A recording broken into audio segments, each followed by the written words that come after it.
Hello students, are के classes में आपका स्वागत है।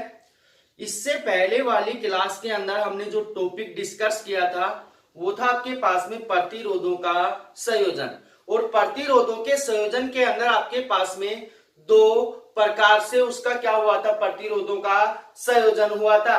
जिसके अंदर आपके पास में पहला था आपके पास में प्रतिरोधों का श्रेणी क्रम संयोजन और सेकंड था आपके पास में प्रतिरोधों का समांतर क्रम संयोजन। तो इसके लिए आपके पास में दो सूत्र आए थे, एक श्रेणी क्रम के अंदर आया था और एक किसके अंदर आया था, समांतर क्रम के अंदर आया था। तो आपके पास में श्रेणी क्रम के अंदर जो आपके पास में तुल्य प्रतिरोध या जो कुल प्रतिरोध आया था आर एस बराबर कितना आया था आपके पास में R1 प्लस में R2 प्लस में डैश डैश करके प्लस में कितना आया था, Rn आया था। उसके पश्चात आपके पास में प्रतिरोधों के समांतर क्रम संयोजन के अंदर जो तुल्य प्रतिरोध आया था वो कितना आया था आपके पास में 1 में Rp बराबर आपके पास आया था 1 में R1 प्लस में 1 में R2 प्लस में डैश डैश करके 1 में Rn। तो ध्यान रखना भाई, ये आपके पास में कब है, जब प्रतिरोध कौन से क्रम में जुड़े हैं, श्रेणी क्रम में जुड़े हैं। और सेकंड आपके पास में जब प्रतिरोध कौन से क्रम में जुड़े हैं, समांतर क्रम में जुड़े हैं। तो इससे अगले वाला जो टॉपिक है वो टॉपिक आपके पास में विद्युत धारा का तापीय प्रभाव। तो विद्युत धारा का तापीय प्रभाव किसे कहते हैं, इसको अच्छे से समझना, क्योंकि इसके ऊपर हम क्या करेंगे, न्यूमेरिकल करेंगे और इसके ऊपर न्यूमेरिकल बोर्ड एग्जाम में भी आता है। तो आपके पास में सबसे पहले हम डिस्कस करेंगे कि विद्युत धारा का तापीय प्रभाव कहते किसे हैं। तो आपके पास जब किसी चालक तार को किसी बैटरी की सहायता से जोड़कर, जब किसी चालक तार को किसी बैटरी की सहायता से जोड़कर क्या की जाती है, धारा प्रवाहित की जाती है। क्या प्रवाहित की जाती है, धारा प्रवाहित की जाती है। तो उस चालक तार के अंदर क्या होते हैं, मुक्त इलेक्ट्रॉन क्या होते हैं, उपस्थित होते हैं। मुक्त इलेक्ट्रॉन क्या होते हैं, उपस्थित होते हैं। और ये मुक्त इलेक्ट्रॉन क्या करने लगते हैं, एक वेग से क्या करने लगते हैं, गति करने लगते हैं। तो आपके पास में जैसे ही चालक तार के अंदर धारा प्रवाहित करेंगे तो इनके वेग में क्या होती है, वृद्धि होती है। वेग में क्या होती है, वृद्धि होती है। और वेग में वृद्धि होने के कारण ये एक दूसरे के ऊपर क्या करते हैं, टक्कर करते हैं। जैसे आपके पास में ये चालक तार है और इस चालक तार के अंदर एन क्या है, इलेक्ट्रॉन उपस्थित है। एन क्या है, इलेक्ट्रॉन उपस्थित है। जब इस चालक तार को किसी बैटरी की सहायता से जोड़ दिया जाता है, जब इस चालक तार को किसी बैटरी की सहायता से जोड़ दिया जाता है तब इस परिपथ के अंदर, इस चालक तार के अंदर आई धारा क्या होने लगती है, प्रवाहित होने लगती है। इस कारण से जो मुक्त इलेक्ट्रॉन है इनके वेग में क्या हो जाती है, वृद्धि हो जाती है। ये तेजी से क्या करने लगते हैं, गति करने लगते हैं। जब इनके वेग में वृद्धि होती है तो ये एक दूसरे के ऊपर क्या करते हैं, टक्कर करते हैं। टक्कर करने के कारण चालक तार के ताप में भी क्या हो जाती है, वृद्धि हो जाती है। चालक तार के ताप में भी क्या हो जाती है, वृद्धि हो जाती है। तो यहाँ पे आपके पास में टॉपिक क्या कह रहा है, विद्युत धारा का तापीय प्रभाव किसे कहते हैं। विद्युत धारा का तापीय प्रभाव किसे कहते हैं, इसकी डेफिनेशन अच्छे से समझना कि आपके पास में जब किसी चालक तार में क्या की जाती है, विद्युत धारा प्रवाहित की जाती है तो चालक तार का ताप क्या होता है, बढ़ जाता है। और जो ताप बढ़ रहा है, ताप बढ़ने की जो घटना है वह क्या, विद्युत धारा का तापीय प्रभाव कहलाता है। विद्युत धारा का क्या कहलाता है, तापीय प्रभाव कहलाता है। अब इससे आगे हम बात करते हैं कि आपके पास में विद्युत धारा के तापीय प्रभाव का उपयोग हम कहां कहां करते हैं। तो आपके पास में घर के अंदर जो हीटर होता है, हीटर के अंदर हम जैसे ही विद्युत धारा देते हैं तो उसकी स्प्रिंग से हमें क्या प्राप्त होती है, ऊष्मा, ताप प्राप्त होता है। सेकंड आपके पास में क्या है, प्रेस है। क्या है, प्रेस। तो प्रेस के अंदर भी हम क्या देते हैं, विद्युत धारा देते हैं, हमें क्या प्राप्त होती है, ऊष्मा प्राप्त होती है। और तीसरा आपके पास में क्या है, जो राड होती है, गीजर होता है जिससे पानी गर्म किया जाता है, उससे भी हमें क्या प्राप्त होती है, ऊष्मा प्राप्त होती है। अब आपके पास में ये विद्युत धारा है, ये ऊष्मा के रूप में कैसे परिवर्तित होती है, इसके बारे में अभी क्या करेंगे, चर्चा करेंगे कि आपके पास में जो विद्युत धारा है ऊष्मा के रूप में कैसे परिवर्तित होगी। तो माना आपके पास में एक चालक तार है, इस चालक तार के अंदर आई धारा टी समय के लिए क्या होती है, प्रवाहित होती है। आई धारा टी समय के लिए क्या होती है, प्रवाहित होती है। अब मैंने आपको बता रखा है, जब किसी चालक तार के अंदर धारा प्रवाहित होगी तो उस चालक तार के अंदर क्या उत्पन्न होगा, आर प्रतिरोध क्या होता है, उत्पन्न होता है। आर प्रतिरोध उत्पन्न होने के कारण इस चालक तार के सिरों पर जो उत्पन्न विभवांतर है वो मान लिया कितना है, V है। कितना है, V। तो अब यहां पे ध्यान देना कि चालक तार में T समय में आई धारा प्रवाहित करने के लिए किया गया कार्य, तो आपके पास किया गया कार्य क्या होगा उसको अच्छे से समझना भाई। यहां पे लिखेंगे, यदि चालक तार में T समय में आई धारा प्रवाहित की जाती है तथा चालक तार के सिरों पर उत्पन्न विभवांतर, चालक तार के सिरों पर उत्पन्न विभवांतर V है, तो आई धारा प्रवाहित करने के लिए किया गया कार्य, तो आई धारा प्रवाहित करने के लिए किया गया जो कार्य होगा आपके पास में W बराबर क्या होगा, QV होगा। कितना होगा, QV। क्योंकि आपके पास में मान लिया जो चालक तार है, इस चालक तार के अंदर T समय में कितने आवेश प्रवाहित होते हैं, Q आवेश प्रवाहित होते हैं। जो चालक तार है, इस चालक तार के अंदर T समय में क्या होते हैं, Q आवेश क्या होते हैं, प्रवाहित होते हैं। तब आपके पास में उस चालक तार के अंदर जो आई धारा प्रवाहित करने के लिए किया गया कार्य होगा, W बराबर क्या होगा, QV होगा।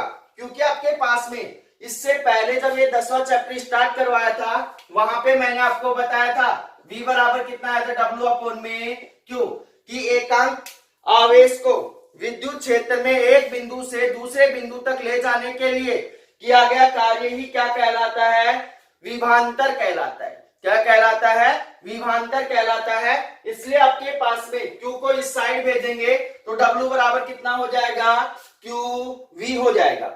उससे आगे ध्यान से समझना भाई, आपके पास में विद्युत धारा की परिभाषा से, विद्युत धारा की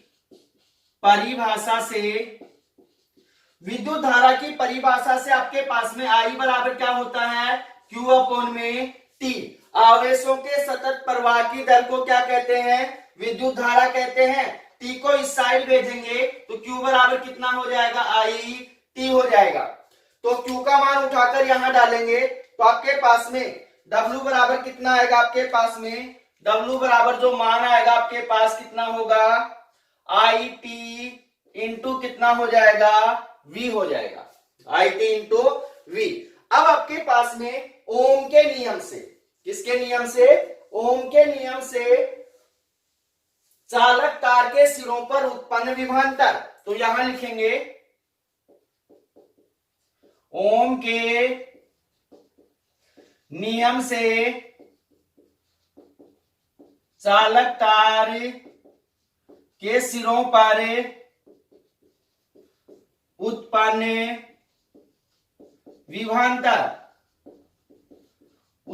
विभवांतर कितना होगा भाई आपके पास में, ओम के नियम से V बराबर क्या होगा, IR। क्योंकि चालक तार के अंदर प्रवाहित धारा कितनी है, I है। चालक तार का प्रतिरोध कितना है, R है। तो V का मान उठाकर यहां डालेंगे तो आपके पास में W बराबर कितना हो जाएगा आपके पास में IT इंटू कितना होगा IR, I इंटू आई कितना हो जाएगा I स्क्वायर। तो आपके पास हो जाएगा यहाँ पे W बराबर I स्क्वायर R और T, I स्क्वायर R और T। यह किया गया कार्य ही ऊष्मा के रूप में क्या होता है प्राप्त होता है। यह किया गया कार्य ही किसके रूप में प्राप्त होता है ऊष्मा के रूप में प्राप्त होता है। तो यहाँ पे हम लिख सकते हैं कि यह किया गया कार्य ही क्या होता है ऊष्मा के रूप में प्राप्त होता है। इसलिए आपके पास में W बराबर क्या हो जाएगा H हो जाएगा। W बराबर क्या होगा H। H क्या है आपके पास में हीट ऊष्मा है, तो आपके पास यहां H बराबर कितना हो जाएगा I स्क्वायर R और T। H बराबर I स्क्वायर R और T आ गया। अब उससे आगे समझना कि आपके पास में यहां जो ऊष्मा है किस किस के ऊपर निर्भर करती है। जो ऊष्मा है वो किस किस के ऊपर निर्भर करती है। तो फर्स्ट पॉइंट अच्छे से समझना भाई कि चालक तार के अंदर जो उत्पन्न ऊष्मा है वो चालक तार में प्रवाहित धारा के वर्ग के क्या होती है समानुपाती होती है। चालक तार में प्रवाहित धारा के वर्ग के क्या होती है समानुपाती होती है। सेकंड हो जाएगा आपके पास में कि चालक तार में जो उत्पन्न ऊष्मा है वो उस पे उत्पन्न प्रतिरोध के क्या होती है समानुपाती होती है। क्या होती है प्रतिरोध के समानुपाती होती है। और तीसरा हो जाएगा आपके पास में जो उत्पन्न ऊष्मा है वो समय के ऊपर भी क्या करती है निर्भर करती है, क्योंकि समय के भी क्या होती है वो समानुपाती होती है। तो ये समीकरण हमें क्या बता रहा है कि जैसे जैसे समय बढ़ता जाएगा वैसे वैसे आपके पास में ऊष्मा का मान भी क्या होगा बढ़ता जाएगा। यही कारण है कि आपके पास में ईथर के अंदर जो स्प्रिंग लगी हुई होती है उसके अगर हम लगातार यूज करते रहते हैं काफी समय तक उसको लगातार यूज करते रहते हैं तो आपके पास में उसमें जैसे जैसे समय बढ़ता जाएगा ऊष्मा का मान क्या होता जाएगा बढ़ता जाएगा और वो स्प्रिंग क्या होती है गल जाती है। तो ये हो गया आपके पास में विद्युत धारा का तापीय प्रभाव। अब उससे आगे आपके पास में जो अगला टॉपिक है वो है विद्युत शक्ति P। तो विद्युत शक्ति P किसे कहते हैं इसकी डेफिनेशन भी बोर्ड एग्जाम में पूछी जाती है, अच्छे से समझना भाई।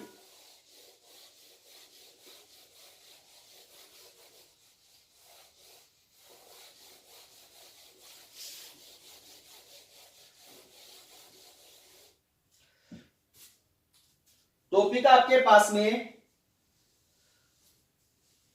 विद्युत शक्ति P। तो विद्युत शक्ति P किसे कहते हैं टॉपिक डाल रहा हूं मैं विद्युत शक्ति P। तो विद्युत शक्ति P किसे कहते हैं पहले इसको समझना। डेफिनेशन क्या होगी इसकी कि किसी चालक तार के अंदर विद्युत धारा प्रवाहित करने के लिए किसी चालक तार के अंदर विद्युत धारा प्रवाहित करने के लिए कार्य करने की जो दर है उसे क्या कहते हैं विद्युत शक्ति कहते हैं। इसलिए आपके पास में विद्युत शक्ति P बराबर क्या हो जाएगा आपके पास में P बराबर हो जाएगा किया गया कार्य क्या होगा आपके पास में W बटे आपके पास क्या हो जाएगा लगा समय। तो इसकी डेफिनेशन को दोबारा से समझ लेना भाई। अगर आपको वो डेफिनेशन याद नहीं है तो इसको अच्छे से दूसरी डेफिनेशन ध्यान से सुनना कि आपके पास किसी परिपथ के अंदर किया गया कार्य W तथा समय T के अनुपात को क्या कहते हैं विद्युत शक्ति कहते हैं। या इसकी दूसरी डेफिनेशन जो है वो क्या है कि किसी विद्युत परिपथ के अंदर विद्युत धारा प्रवाहित करने के लिए कार्य करने की जो दर है उसे क्या कहते हैं विद्युत शक्ति कहते हैं। इसलिए आपके पास में विद्युत शक्ति P बराबर क्या मान आएगा आपके पास में W अपॉन में T। अभी आपके पास किसी चालक तार के अंदर आई धारा प्रवाहित करने के लिए किया गया जो कार्य था वो आपके पास W बराबर कितना आया था, I स्क्वायर R और T आया था, I स्क्वायर R और T आया था। तो ये मान उठाकर यहां डालेंगे तो आपके पास में P बराबर कितना होगा, I स्क्वायर R और T बटे कितना हो जाएगा, T हो जाएगा। T से T क्या हो गया, कैंसिल हो गया, तो P बराबर कितना हो गया आपके पास, I स्क्वायर और R आ गया, I स्क्वायर और R आ गया। तो अब आपके पास ये मान आ चुका है। अब आपके पास में यहां पे ध्यान देना कि इसके अंदर एक क्वेश्चन और बनता है कि विद्युत शक्ति का मात्रक क्या होता है, विद्युत शक्ति का मात्रक क्या होता है। तो ध्यान से समझना भाई, आपके पास में यहां विद्युत शक्ति P बराबर कितना है, कार्य बटे समय, कार्य का मात्रक क्या होता है, जूल, और समय का मात्रक क्या होता है, सेकंड। तो इसका एक मात्रक हो गया जूल पर सेकंड, और आपके पास में इसका जो दूसरा मात्रक होगा, विद्युत शक्ति का जो दूसरा मात्रक है वो है आपके पास में वाट, क्या होता है, वाट। तो इसके कितने मात्रक है, दो मात्रक है, पहला है जूल पर सेकंड, दूसरा हो गया आपके पास में वाट। अब उससे आगे ध्यान से समझना कि आपके पास में 1 किलोवाट, 1 किलोवाट बराबर कितना वाट होता है, कितना वाट होता है। तो आपके पास में 1 किलोवाट बराबर आपके पास कितना होता है, 1000 वाट होता है, कितना होता है, 1000 वाट होता है। और या फिर आपके पास इसको हम लिख सकते हैं 10 की पावर 3 वाट, 10 की पावर 3 वाट। और अब आपसे अगर पूछ लिया जाए कि इस वाट को क्या कीजिए, किसमें परिवर्तित कीजिए, जूल में, किसमें परिवर्तित कीजिए, जूल में। तो ध्यान रखना भाई, आपके पास में जो 1 किलोवाट होता है वो कितने जूल के बराबर होता है, 3.6 मल्टीप्लाई 10 की पावर 6 से जूल, 3.6 गुना 10 की पावर 6 जूल के क्या होता है, समान होता है, क्या होता है, समान होता है।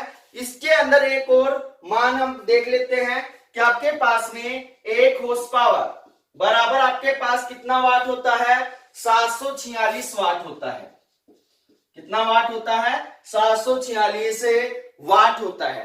तो ध्यान रखना भाई, आपके पास में 1 किलोवाट बराबर कितना वाट होता है, 1000 वाट होता है, और 1 किलोवाट बराबर कितना जूल होता है, 3.6 गुना 10 की पावर 6 जूल होता है, और 1 हॉर्स पावर बराबर कितना होता है, 746 वाट होता है। तो ये हो गया आपके पास में विद्युत शक्ति। अब उससे आगे वाला जो टॉपिक आपके पास में, यहां पे अगर कई बार डेफिनेशन बन जाती है कि विद्युत ऊर्जा किसे कहते हैं, विद्युत ऊर्जा किसे कहते हैं, तो डेफिनेशन को अच्छे से समझ लेना। आपके पास में टॉपिक है विद्युत ऊर्जा।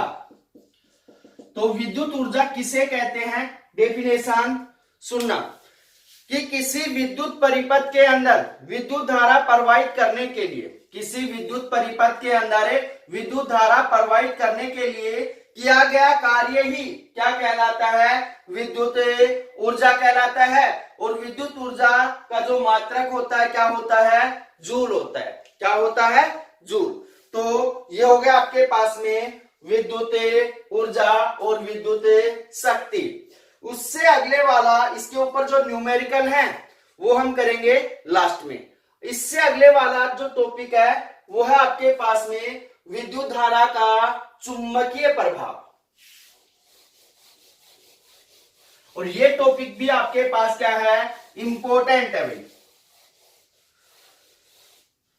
टॉपिक आपके पास में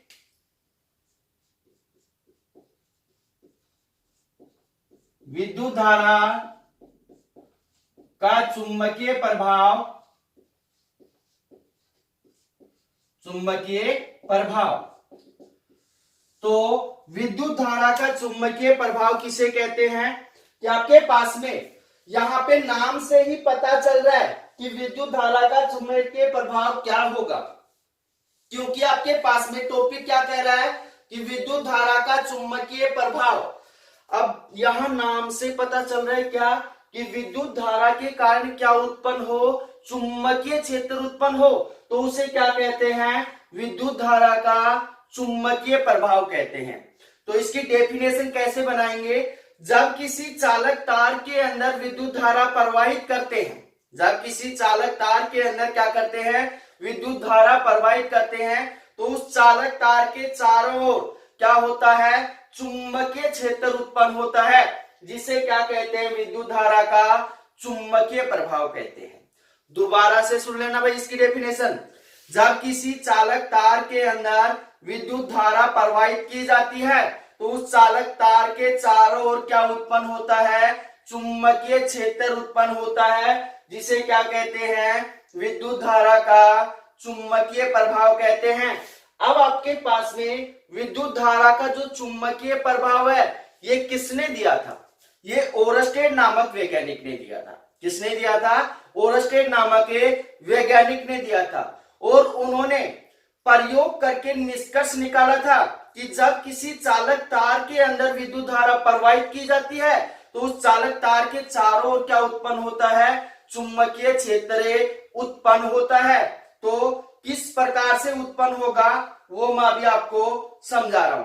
तो इसी के अंदर आपके पास में टॉपिक है ओरस्टेड के प्रयोग। टॉपिक डाल रहा हूं मैं, ओरस्टेड के प्रयोग। तो ओरस्टेड ने क्या प्रयोग किए हैं उनको अच्छे से समझना कि ओरस्टेड नामक वैज्ञानिक ने क्या किया है, एक बैटरी, एक कुंजी, एक धारा नियंत्रक लेकर क्या किया है, एक चालक तार के साथ जोड़ दिया है। तो ओरस्टेड ने क्या किया है, एक बैटरी ली ई, एक क्या ली, कुंजी के, और एक ले लिया धारा नियंत्रक आर एस। इनको क्या कर दिया, एक चालक तार के साथ क्या कर दिया, इनको जोड़ दिया। एक चालक तार के साथ क्या कर दिया, जोड़ दिया। उसके पश्चात आपके पास में इस चालक तार के नीचे उन्होंने क्या रख दी, चुंबकीय सुई रख दी। क्या रख दी, चुंबकीय सुई, जिसे कंपास सुई भी बोलते हैं। भाई क्या बोलते हैं, कंपास सुई। चुंबकीय सुई रखी। फिर उन्होंने चुंबकीय सुई रखी, क्या क्या प्रयोग किए। उन्होंने फर्स्ट प्रयोग क्या किया उसको अच्छे से समझना। प्रयोग फर्स्ट, प्रयोग फर्स्ट क्या है उसको अच्छे से समझना कि आपके पास में जब कुंजी क्या होती है, बंद होती है। कुंजी क्या होती है, बंद होती है। परिपथ के अंदर कोई धारा प्रवाहित नहीं होती है। तब आपके पास में जो चुंबकीय सुई है वो चालक तार के क्या रहती है, समांतर रहती है। चालक तार के क्या रहती है, समांतर रहती है। चुंबकीय सुई के अंदर कोई विक्षेप उत्पन्न नहीं होता है। तो फर्स्ट प्रयोग के अंदर उन्होंने क्या किया कि जब चालक तार के अंदर कोई धारा प्रवाहित नहीं होती है तो चुंबकीय सुई चालक तार के क्या रहती है, समांतर रहती है, जिससे चुंबकीय सुई में कोई विक्षेप उत्पन्न नहीं होता है। चुंबकीय सुई में कोई हलचल पैदा नहीं होती है। उससे आगे इसी प्रयोग के अंदर उन्होंने क्या किया कि जब कुंजी के को क्या किया जाता है, चालू किया जाता है, तो परिपथ के अंदर विद्युत धारा क्या होने लगती है, प्रवाहित होने लगती है। परिपथ के अंदर विद्युत धारा क्या होने लगती है, प्रवाहित होने लगती है। जैसे ही परिपथ के अंदर विद्युत धारा प्रवाहित होती है तो जो चुंबकीय सुई है वो क्या हो जाती है, विक्षेपित हो जाती है।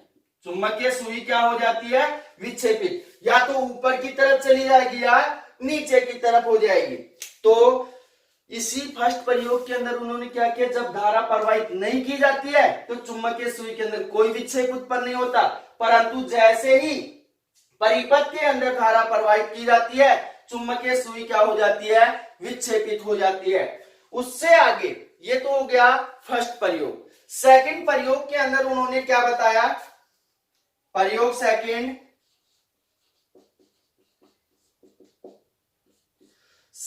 प्रयोग में उन्होंने क्या किया कि आपके पास में चालक तार के अंदर जो प्रवाहित धारा आई है, चालक तार के अंदर जो प्रवाहित धारा आई है उसके मान में क्या की जाती है, वृद्धि की जाती है। चालक तार में प्रवाहित धारा के मान में क्या करते हैं, वृद्धि करते हैं। तो आपके पास जो चुंबकीय सुई के जो विक्षेपण होने की जो दर है, विक्षेपण होने की जो दर है वो क्या होती है, बढ़ जाती है। क्या होती है, बढ़ जाती है। या फिर आपके पास धारा को नियत रखेंगे और क्या करेंगे, चुंबकीय सुई को चालक तार की क्या करते हैं, समीप लेके जाते हैं, तब भी इस चुंबकीय सुई के जो विक्षेपण होने की दर है वो क्या होती है, बढ़ जाती है।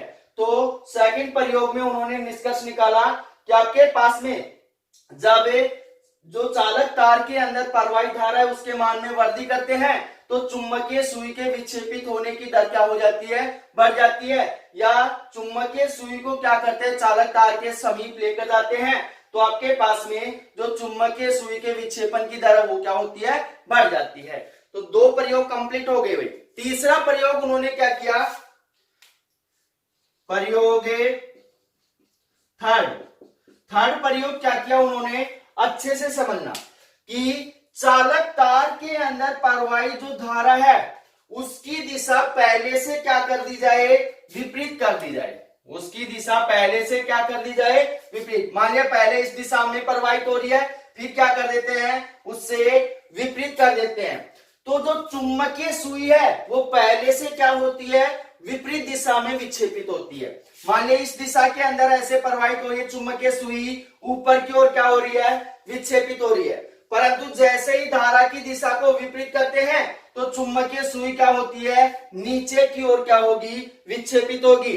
पहले से विपरीत दिशा में क्या होगी, विक्षेपित होगी।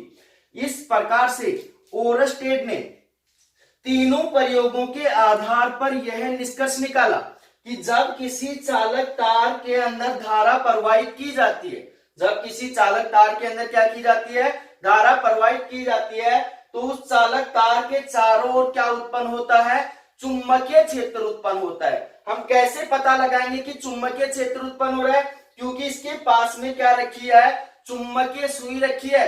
ये चुंबकीय सुई क्या होती है, विक्षेपित होती है। क्या होती है, विक्षेपित होती है। और चुंबकीय सुई तभी विक्षेपित होगी जब इसके पास क्या होगा, कोई चुंबकीय क्षेत्र उपस्थित होगा। तो इस बात का ध्यान रखना भाई कि ओरस्टेड ने तीनों प्रयोगों के अंदर क्या निष्कर्ष निकाला था कि आपके पास जब किसी चालक तार के अंदर विद्युत धारा क्या की जाती है, प्रवाहित की जाती है, तो उस चालक तार के चारों ओर क्या उत्पन्न होता है, चुंबकीय क्षेत्र उत्पन्न होता है। और इस चुंबकीय क्षेत्र का पता हम कैसे लगाते हैं, क्योंकि यहाँ क्या रखी है हमने, चुंबकीय सुई रखी है। और चुंबकीय सुई तभी विक्षेपित होगी जब इसके पास क्या होगा, कोई चुंबकीय क्षेत्र उपस्थित होगा।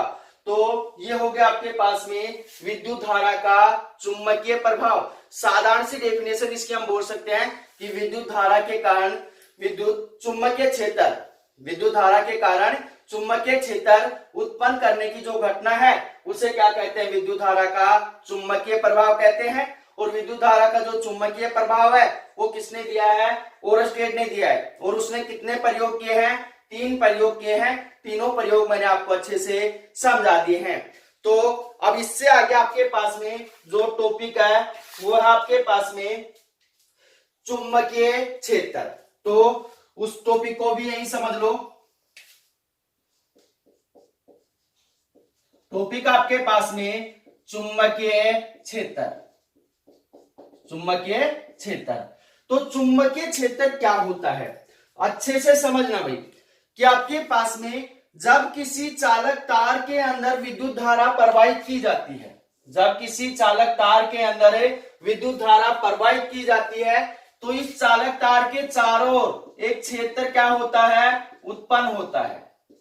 इस चालक तार के चारों ओर एक क्षेत्र क्या होता है, उत्पन्न होता है, जिसे क्या कहते हैं, चुंबकीय क्षेत्र कहते हैं। तो अब आपने चुंबकीय क्षेत्र तक पढ़ लिया है। कहां तक पढ़ लिया है, चुंबकीय क्षेत्र तक। अब इससे अगले वाला जो टॉपिक है वो है चुंबकीय क्षेत्र की दिशा ज्ञात करने के नियम। तो आपके पास में चुंबकीय क्षेत्र की दिशा ज्ञात करने के कितने नियम हैं, आपके 10th क्लास के अंदर 2 ही नियम हैं। तो मैं 2 ही नियम आपको पढ़ाऊंगा। तो आपके पास में जो अगला टॉपिक है वो है चुंबकीय क्षेत्र की दिशा ज्ञात करने के नियम। तो आपके पास में चुंबकीय क्षेत्र की दिशा ज्ञात करने के आपके पास कितने नियम हैं? 2 नियम हैं। पहला है आपके पास में दक्षिणावर्ती कारक पेच नियम, तो इसको हम साधारण रूप से बोल सकते हैं कारक पेच नियम। पहला जो है आपके पास में वो है कारक पेच नियम या दक्षिणावर्त कारक पेच नियम भी बोल सकते हैं इसको, तो इसको बोलते हैं कारक पेच नियम। तो कारक पेच नियम क्या कहता है, इसको अच्छे से समझना भाई। जब हम किसी पेच को दीवार के अंदर क्या करते हैं? कसते हैं। दीवार के अंदर क्या करेंगे? इसको कसेंगे, तो आपके पास में क्या होगा? इस प्रकार से इसको क्या कर रहे हैं? कस रहे हैं। तो पेच क्या होता है? दीवार के अंदर क्या होता है? आगे की तरफ बढ़ता है। दीवार के अंदर जैसे ही आगे की तरफ बढ़ेगा तो आपके पास में जो इसके आगे बढ़ने की दिशा है, जो पेच के आगे बढ़ने की दिशा है, ये किसको व्यक्त कर रही है? विद्युत धारा की दिशा को व्यक्त कर रही है। किसको व्यक्त कर रही है? विद्युत धारा की दिशा को व्यक्त कर रही है। तो पेच को जो घुमाने की जो दिशा है, ऐसे हम घुमा रहे हैं, गोलाकार वर्ताकार रूप में इसको घुमा रहे हैं, तो एक घुमाने की जो दिशा है वो किसको व्यक्त करती है? चुंबकीय क्षेत्र की दिशा को क्या करती है? व्यक्त करती है। जैसे आपके पास में ये कोई पेच है और इस पेच को हम दीवार के अंदर क्या कर रहे हैं? कस रहे हैं। तो ये दीवार के अंदर आगे की ओर क्या हो रहा है? बढ़ रहा है। तो आपके पास में ये आगे की ओर जो बढ़ रहा है वो किसको व्यक्त कर रहा है? चुंबकीय धारा की दिशा को क्या कर रहा है? व्यक्त कर रहा है। और पेच को जो घुमाने की दिशा है वो किसको व्यक्त कर रही है? चुंबकीय क्षेत्र की दिशा को व्यक्त करती है। और इसके अंदर जो सेकंड नियम है वो आपके पास में दाएं हाथ के अंगूठे का नियम। तो जो सेकंड नियम है वो क्या है? दाएं हाथ के अंगूठे का नियम। अंगूठे का नियम। तो आपके पास में दाएं हाथ के अंगूठे का नियम क्या है? तो इसको अच्छे से समझना भाई कि आपके पास में जब किसी चालक तार को इस प्रकार से पकड़ा जाता है, जब किसी मान लीजिए आपके पास में चालक तार है, इस चालक तार को इस प्रकार से पकड़ा जाता है कि जो अंगूठा है वो किसको व्यक्त करे? धारा की दिशा को व्यक्त करे। किसको व्यक्त करे? धारा की दिशा को व्यक्त करे। तो ये जो मुड़ी हुई अंगुलियां हैं ये किसको व्यक्त करती हैं? चुंबकीय क्षेत्र की दिशा को व्यक्त करती हैं। तो चुंबकीय क्षेत्र की दिशा ज्ञात करने के कितने नियम आपके सिलेबस में? 2 नियम है। पहला आपके पास में कारक पेच नियम और दूसरा आपके पास दाएं हाथ के अंगूठे का नियम। तो ध्यान रखना, वैसे 12वीं क्लास में और ज्यादा है, जैसे सरोका नियम, वर्तीय धाराओं के लिए नियम, तो आपके यहाँ 2 ही है, तो इन दोनों को अच्छे से समझ लेना। आपके पास कारक पेच नियम और दाएं हाथ के अंगूठे का नियम। तो ये हो गया आपके पास चुंबकीय क्षेत्र की दिशा ज्ञात करने के नियम। तो अब इससे अगले वाला जो टॉपिक है वो है आपके पास में क्या? चुंबकीय क्षेत्र रेखाएं या चुंबकीय बल रेखाएं।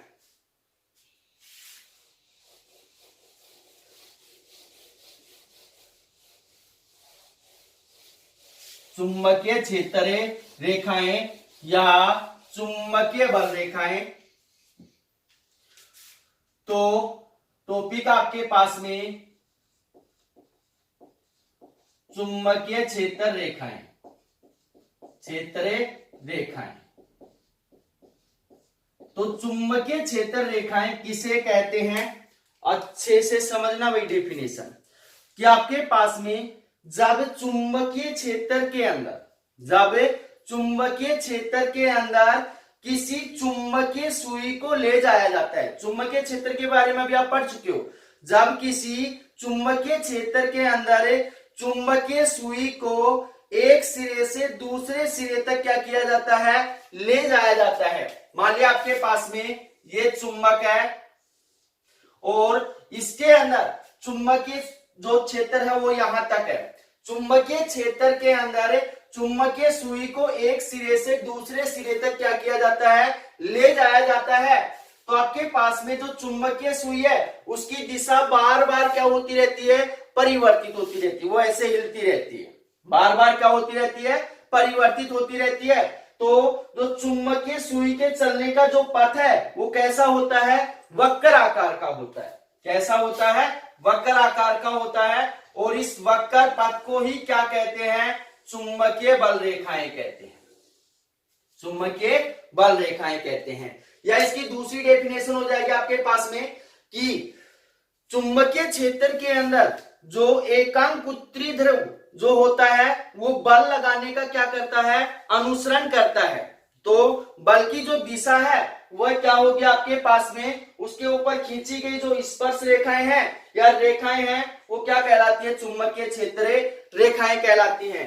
तो आपके पास इसकी दूसरी डेफिनेशन अगर समझें तो क्या होगी आपके पास में कि चालक तार के चारों ओर वह क्षेत्र जिसमें अन्य वस्तु क्या करती है, बल का अनुभव करती है, तो वो क्षेत्र क्या कहलाता है, चुंबकीय क्षेत्र कहलाता है। और उसके ऊपर खींची गई जो रेखाएं हैं वो क्या कहलाती हैं, चुंबकीय बल रेखाएं कहलाती हैं।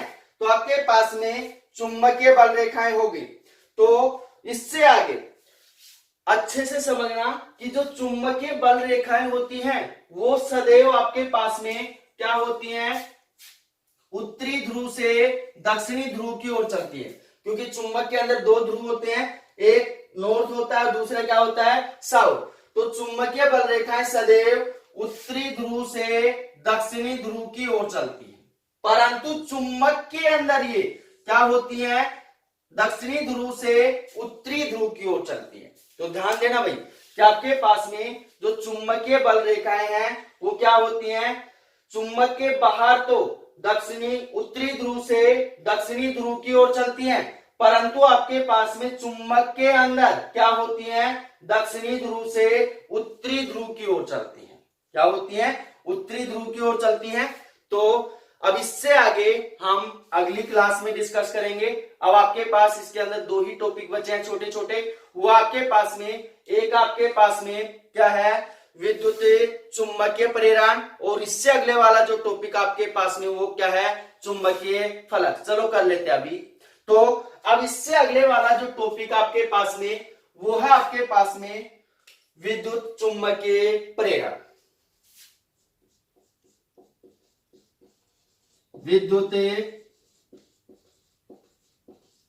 चुंबकीय प्रेरण।